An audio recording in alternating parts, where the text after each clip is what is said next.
Hi, this is Chris, and in this video we're going to show you how to take advantage of the stop square that comes with every Zeta.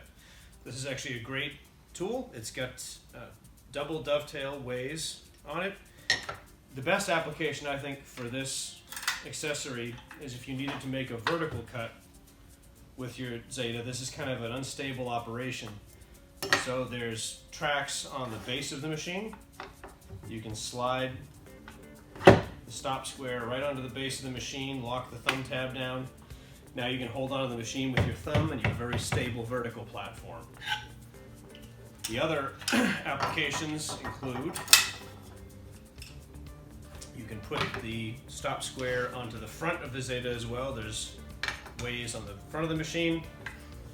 You can use this now for making slots in material down to the middle of 4 inches or so. You can adjust this all the way up to 50 millimeters.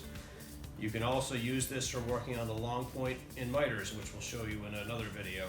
So there's a 45-degree detent in this base plate already, and this notches right on to a 45-degree angle, or if you have other angles, you can dial this down to whatever you need to. This will also come in handy when we are doing the DeVario slot by hand with the Zeta. You'll see that in another video. Quick adjustment tip for the stop square with the thumb tab. If you'd like the thumb tab to begin or end in a different location, you can remove this Phillips screw, adjust it wherever you want to, put the screw back into place, and tighten it down. This is a great accessory. I'm sure you'll get a lot of good use out of it. Thanks for watching. Make sure you subscribe to our YouTube channel and like this video.